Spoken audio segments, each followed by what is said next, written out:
Welcome to Nature Walk, the podcast where we explore the fascinating world of wildlife and the environment. We are starting off with a tale that's both fascinating and a little unsettling. Imagine walking into a market in Thailand, surrounded by the sights and smells of exotic foods and products.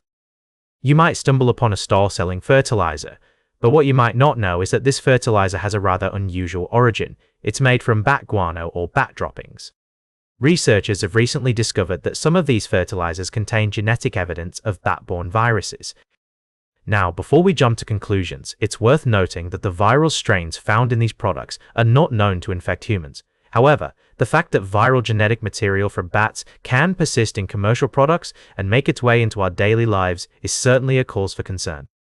The study, which screened 41 samples of commercially available bat guano fertilizer, found 2 samples that tested positive for alpha coronaviruses and 1 sample that tested positive for beta coronaviruses, the same genus that includes the virus responsible for COVID-19.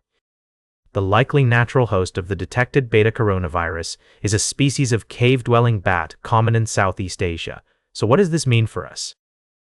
Well, it highlights the importance of biosecurity protocols to protect not just harvesters and agricultural workers, but also retail handlers who come into contact with these products.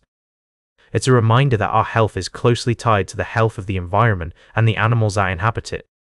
As one expert noted, the solution to predicting and preventing zoonotic diseases is not to target bats or other wildlife, but rather to manage human activities that disrupt their habitats and increase the risk of disease transmission. By taking a One Health approach, which recognizes the interconnectedness of human, animal, and environmental health, we can work towards minimizing the risk of disease transmission and promoting a healthier coexistence with nature. We'll be right back with more fascinating stories from the natural world on Nature Walk. Welcome back to Nature Walk. Our story takes us to Phoenix Park in Ireland, a 1,752-acre oasis in the heart of Dublin. This historic park has been a haven for both people and wildlife for centuries, but it is facing new challenges in the face of climate change and biodiversity loss. As we delve into the story, we meet Margaret Gormley, the park's superintendent, who shares with us the rich history of the park and its origins as a royal hunting ground. The park is home to a large herd of deer, which have been a part of the landscape for over 300 years. However, their presence has become a topic of debate among conservationists and park managers. On one hand, the deer are an integral part of the park's ecosystem and a popular attraction for visitors. On the other hand, their grazing habits are impacting the park's biodiversity, and some argue that reducing their numbers could allow the park to flourish as a beacon for urban wildlife. We also hear from Professor Jane Stout of Trinity College Dublin, who led a year-long biodiversity audit of the Aras grounds within the park. Her team found a strong base to work from, but also identified challenges in managing the park's multifunctionality, balancing the needs of both people and nature. As we explore the park's conservation efforts, we learn about the impact of climate change on the park's ecosystem. Extreme weather events, diseases, and pests are all taking a toll on the park's trees and wildlife. Despite these challenges, the park's managers are working to plant for the future, using a variety of native and non-native tree species to ensure the park's resilience. The story of Phoenix Park serves as a microcosm for the broader challenges we face in balancing human needs with the needs of the natural world.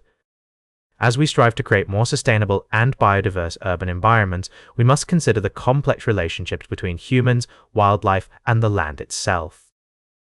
In the end, it's clear that there are no easy answers, but by working together and finding creative solutions, we can create a brighter future for both people and wildlife.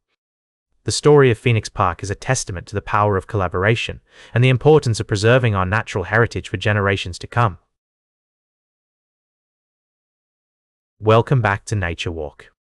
As we conclude our journey through the natural world today, I would like to take you on a very different kind of adventure, one that combines a passion for the environment with a unique mode of exploration.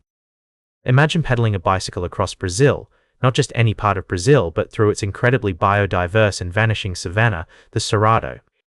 In 2025, environmental historian Natasha Otoya embarked on just such a journey, traveling over 200 miles through western Bahia and Tocantins. Her mission was twofold: to collect data for her postdoctoral research at the Universidade Evangélica de Goiás Environmental History Laboratory of the Cerrado, and to raise awareness about the plight of the Cerrado. originally spanning nearly 800,000 square miles. This biome is not only Brazil's second largest, but also the most biodiverse savanna on the planet. However, over the last 40 years, more than half of the Cerrado has been converted into cattle pastures and monocultures of corn and soybeans, largely for export as animal feed. This rapid transformation poses a significant threat to the region's rich biodiversity, including its vast array of plant species, mammals, birds, amphibians, and reptiles. Natasha's approach to this expedition was unique. She chose to travel by bicycle.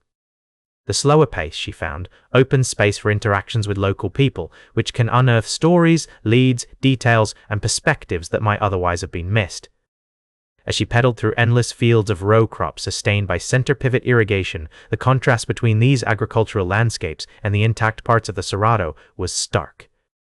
Reaching the edge of the agrarian plateau, she gazed down upon a thriving mosaic of grasslands, wooded savannas, and gallery forests, a testament to nature's resilience and beauty.